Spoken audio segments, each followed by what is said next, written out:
kegelapan itu tentaranya nafsu. Maka apabila Allah menghendaki menolong hambanya, maka Allah perkuat hamba itu. Awaini la wa ya nural hayy, la waini Allah wanzur ilayhi, la waini la wa ya nural hayy. Bismillahirrahmanirrahim. Alhamdulillahilladzi amadda man ahabbahu bi junudil anwar wa alhamahu bi anwa'il ulum wal asrar fasara min jumlatil akhyar. Asyhadu an la ilaha illallah wahdahu la syarika lahul wahidul qahhar wa asyhadu anna sayyidana Muhammadan abduhu wa rasuluhul mukhtar. Allahumma salli wa sallim wa barik ala sayyidina Muhammadin imamil muqarrabin wal abrar wa ala alihi wa ashabihi wa dhurriyyatihi al-adhar, amma ba'du. Yang kita hormati, kita cintai para habaib dan para alim ulama, para muhibbin, hadirin hadirat rahimakumullah. Alhamdulillah, puji dan syukur kehadirat Allah Subhanahu wa ta'ala yang telah membukakan hati kita untuk hadir di majlis yang penuh rahmat dan berkah ini. Salawat dan salam kita haturkan kepada junjungan kita Nabi besar Muhammad sallallahu alaihi wasallam dan kepada seluruh keluarga, para sahabat, zuriat yang dan pengikut beliau sampai hari akhir nanti. Para muhibbin rahimakumullah, al-hikmatur rabi'atu wal khamsun min al-hikamil adhaiyah. Qala al-imam Ahmad ibn Athaillah as-Sakandari rahimahullah nafa'ana bi ulumi. Hikmah yang ke-54 dari hikam. Berkata Imam Ahmad ibn Athaillah as-Sakandari rahimahullah, an-nur jundul qalbi kama anna zulmata jundun nafsi, fa idza arada Allah ay yansura 'abdah amaddahu bi junudil anwar wa qata'a anhu madadaz zulami wal aghyar. Yang artinya bermula cahaya, baik itu cahaya yang disebut dengan nur bidayah atau nur wasatiyah atau nur nihaiyah. Cahaya itu adalah pasukannya hati. Cahaya itu adalah pasukan hati, tentara hati. Sebagaimana bahwa kegelapan itu tentaranya nafsu. Kegelapan itu tentaranya nafsu. Maka apabila Allah menghendaki menolong hambanya, maka Allah perkuat hamba itu dengan tentara cahaya itu. Dan Allah putuskan daripadanya bantuan kegelapan. Para muhibbin rahimakumullah, itulah terjemah hikmah yang ke-54 ini. Di dalam hikmah ini musannif mencontohkan bahwa di dalam diri kita ini ada peperangan. Di dalam diri kita ini ada pertempuran. Pertempuran di mana pasukan putih yang menuju keridhaan Allah selalu berperang dengan pasukan hitam yang membawa kepada kemurkaan Allah. Setiap saat di dalam diri kita ini selalu ada pertempuran-pertempuran itu. Maka apabila Allah menghendaki seorang hamba itu menjadi kekasihnya, maka Allah perkuat pasukan-pasukan cahaya, pasukan-pasukan putih, sehingga dapat mengalahkan pasukan-pasukan nafsu, pasukan hitam. Akhirnya si hamba ini sampai kepada mardhatillah, keridaan Allah Subhanahu wa ta'ala.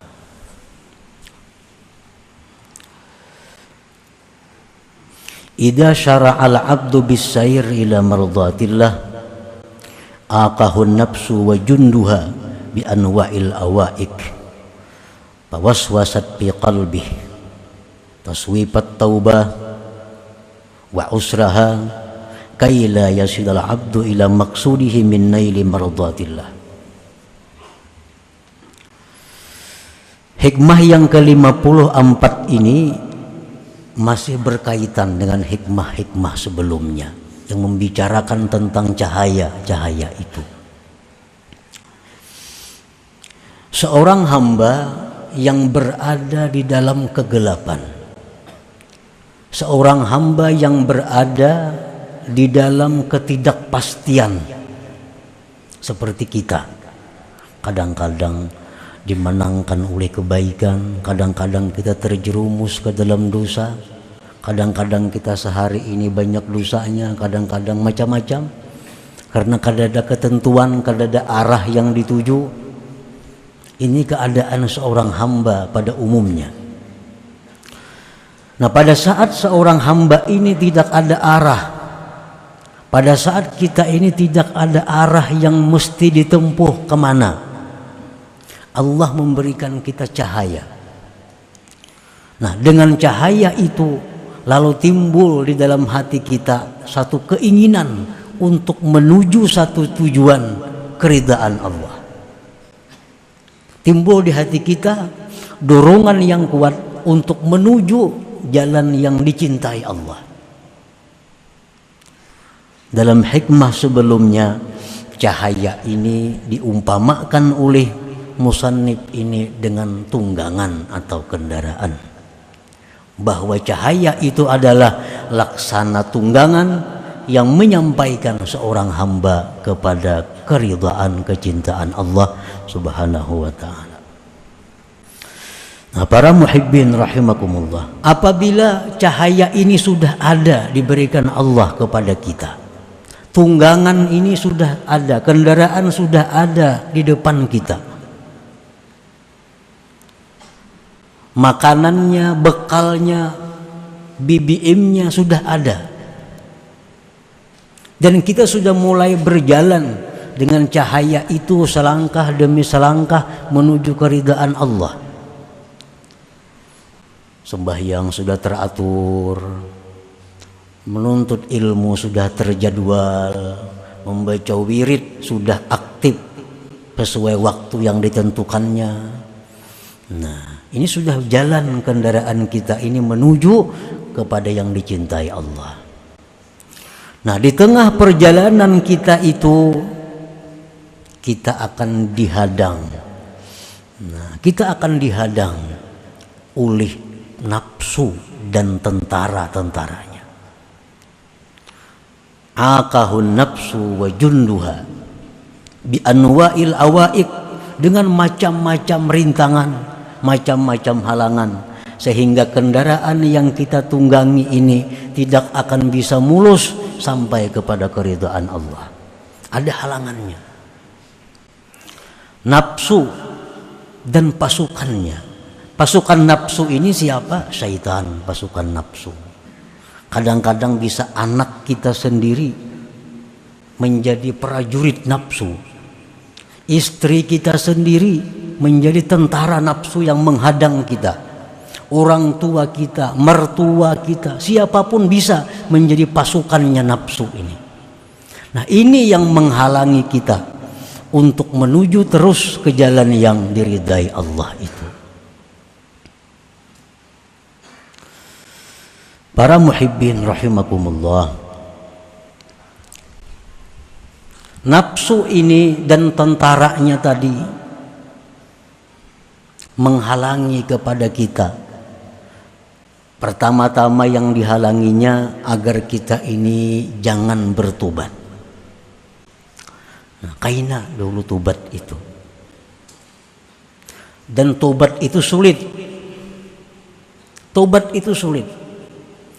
Kalau kita menghindari satu dosa itu sulit, lebih sulit lagi tobat dari dosa itu. Jadi mau ada anggapan toh, gawi jadul dosa kena nyaman aja tobat. Ini logika yang salah. Mujanabatul ma'asi ashalu minat taubah. Menjauhi dosa itu lebih mudah daripada tobat terhadap dosa itu. Jadi jangan menganggap penting. Kayaknya nyaman aja tobat. Tobat itu lebih sulit daripada menjauhi dosa saat ini. Nah, para muhibbin rahimakumullah. Jadi halangan pertama yang dihalangi oleh nafsu dan tentaranya ini adalah dengan tobat ini. Kita dahulu banyak kada sembahyang. Sekian tahun, sekian puluh tahun sembahyang kadang-kadang kada. Nah, begitu kita tobat kepada Allah, nah kita diwajibkan mengqadha sembahyang yang kita tinggalkan itu. Coba kita bayangkan betapa sulitnya. 10 tahun kita sudah mulai akil balik, 15 tahun umur kita. Sekarang umur 40 tahun, berarti berapa tahun? 25 tahun tobat. 25 tahun ini sembahyang kita kadang-kadang sembahyang. Kita diwajibkan menghitung seapik mungkin. Diwajibkan menghitung sewajib mungkin. Diwajibkan kita menghitung sehari ini kira-kira aku ada sembahyang nyata pang 2. Nah 2 sehari kali 25 tahun.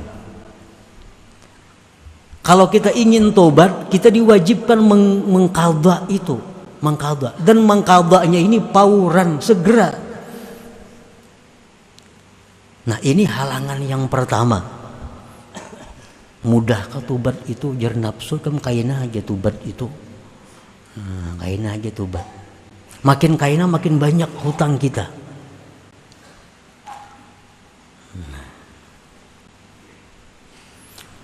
Nah yang kedua, halangan tobat ini adalah tobat daripada menzalim, menganiaya makhluk. Kita pernah menganiaya orang dengan tidak benar, melukai orang, menyakiti orang. Ini menganiaya.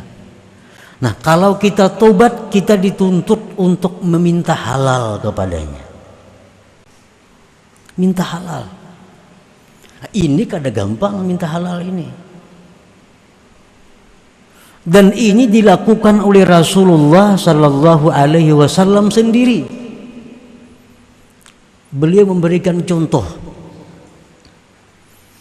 Begitu beliau mendekati masa beliau di dalam dunia ini, beliau pernah berpidato di Masjid Nabawi itu. Nah, antara lain maksud pidato beliau itu adalah bahwa sahabat-sahabat yang pernah kusakiti, sahabat-sahabatku yang pernah kupukul, sahabat-sahabat yang pernah kuganggu, sekarang aku, kata Rasulullah, minta ampun, minta halal.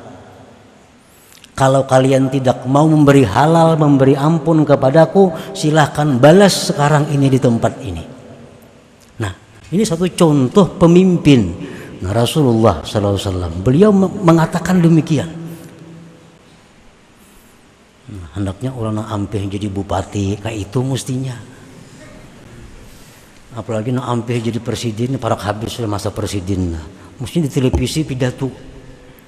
Kalau hendak selamat nih, wahai seluruh rakyatku, siapa ada yang merasa terzalimi, siapa ada yang merasa ku aniaya, aku minta maaf, minta halal.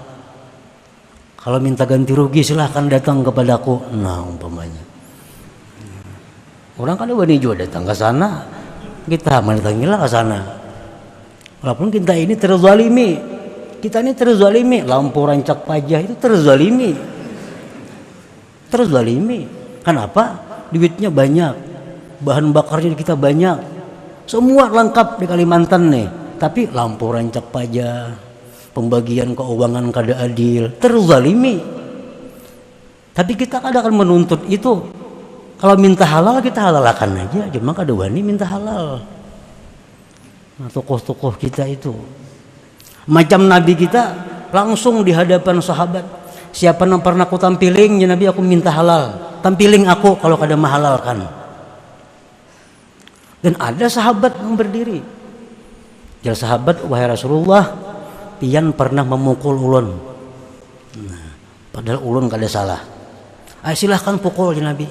Berdiri sahabat tadi nak memukul Nabi. Waktu pian pukul, wahai Rasulullah, ulun kada berbaju, pian harus pacul baju. Nah, jadi sahabat tadi. Sahabat lain ini bingung, waninya ini lawan Nabi kita.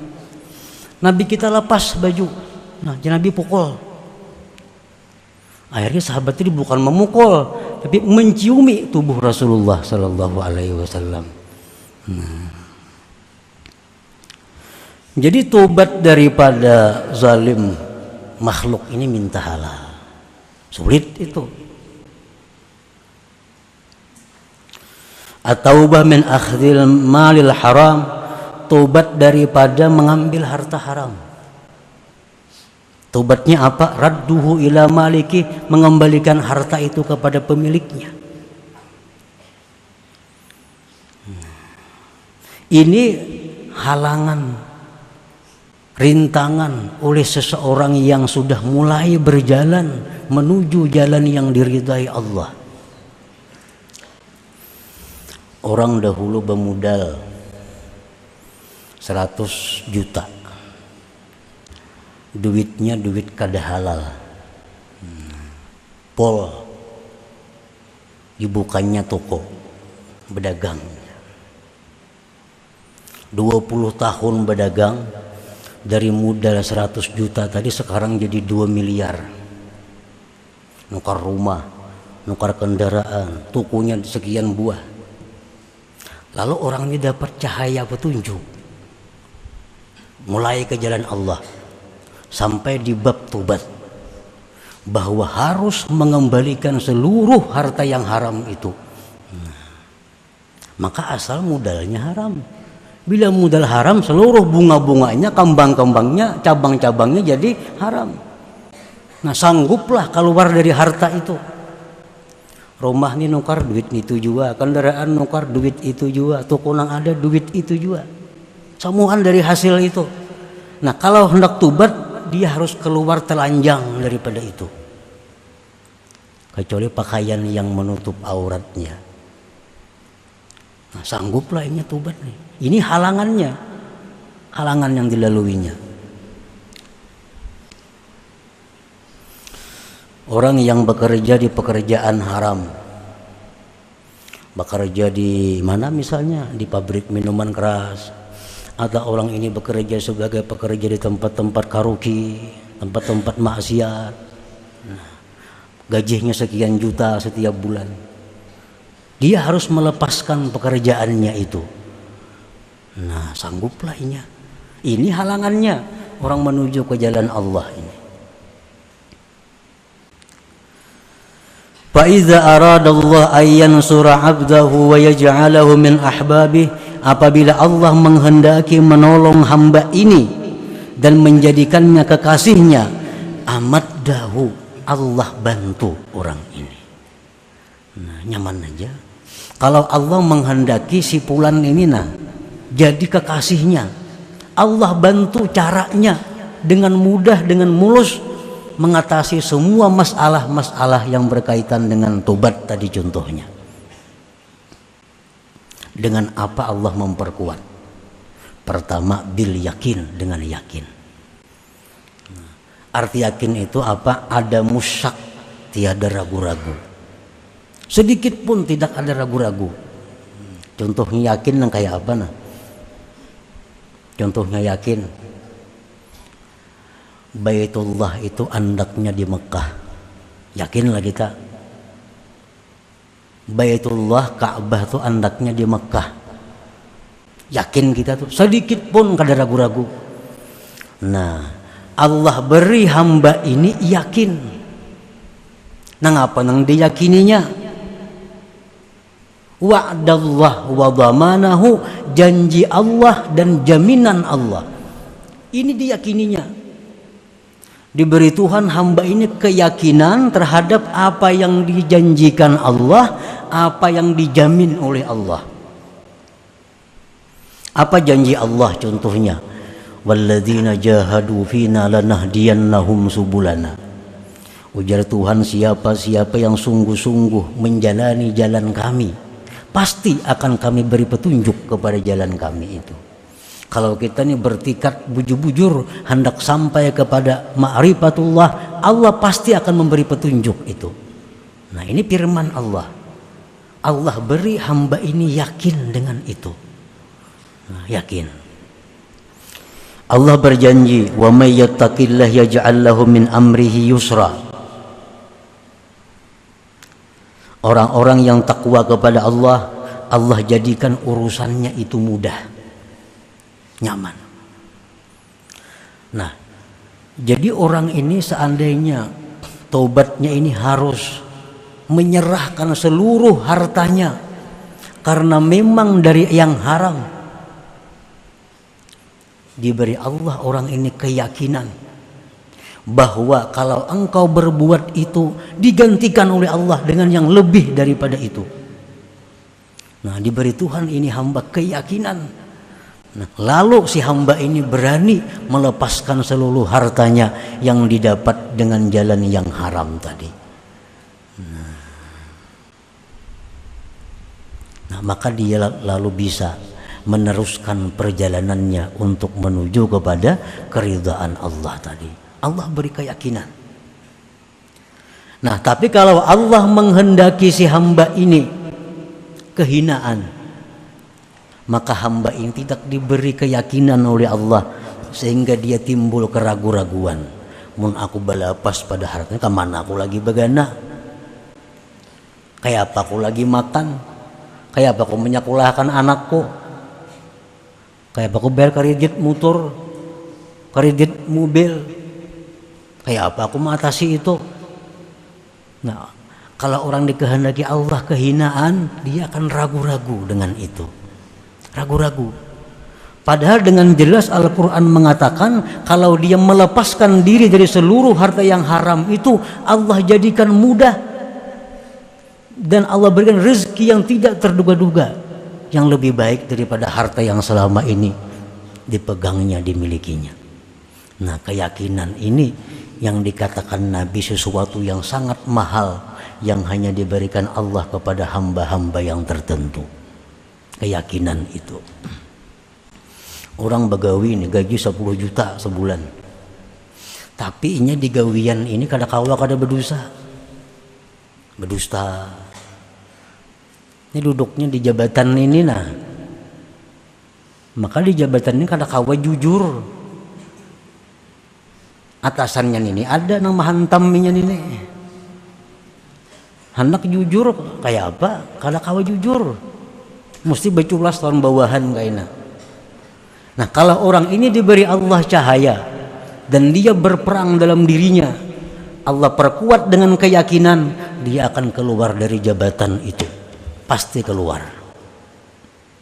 Allah pun pasti akan memberikan dia kedudukan yang lebih baik, lebih terhormat daripada itu. Tapi kalau Allah lawan hamba ini kada sayang, Allah ingin menghinakan hamba ini, lalu ini ragu-ragu. Aku beambis ini kemana aku begawi? Kemana aku memberi makani anak? Kemana ini? Kemana itu? Nah, sampai inya mati keraguan yang kayak itu lagi dalam hatinya. Ini kalau Allah menghendaki kehinaan seorang hamba itu. Para muhibbin rahimakumullah, Allah subhanahu wa ta'ala akan membantu orang ini dengan yakin.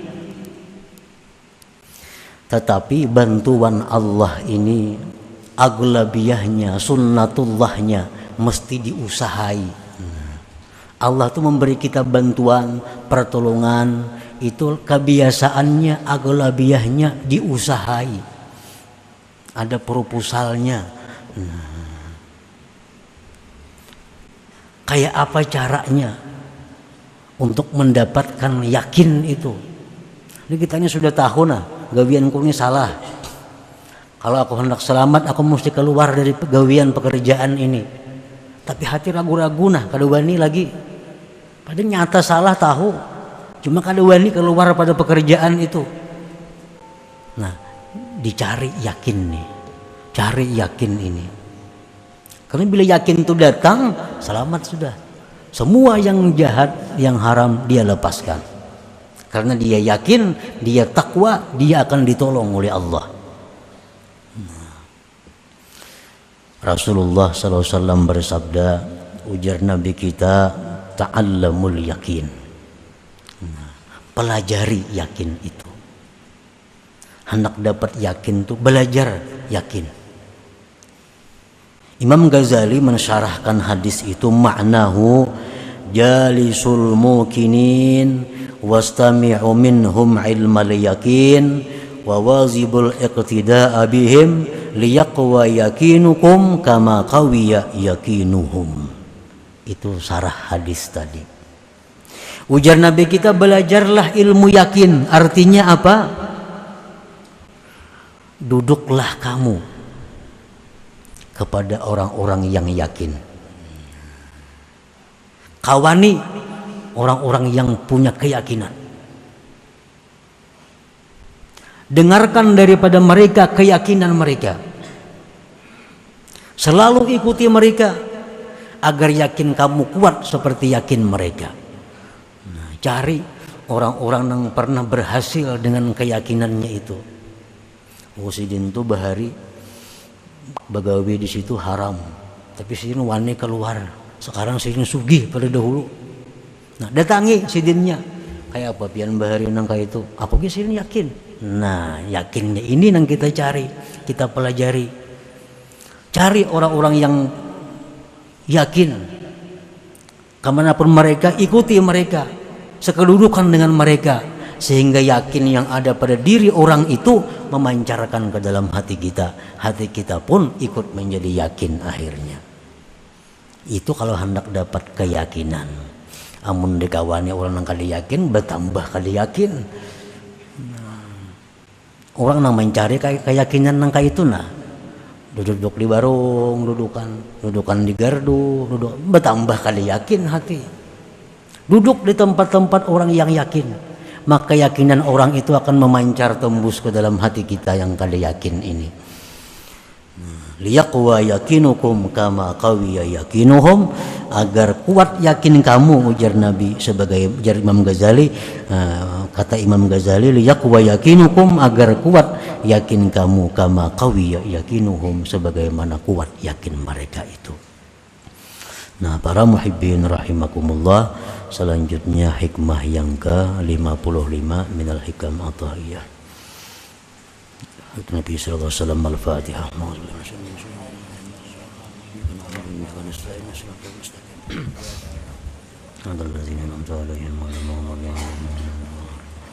Ya Allah biha, ya Allah biha, ya Allah bihusnil khatimah. Ya Allah biha, ya Allah biha, Allah bihusnil khatimah. Ya Allah biha, ya Allah biha, الله بحسن الخاتم. فيا أيها الراجون منه شفاعة صلوا عليه وسلموا تسليما. اللهم صل وسلم وبارك عليه. ويلي نور الحق، يا ويلي الله.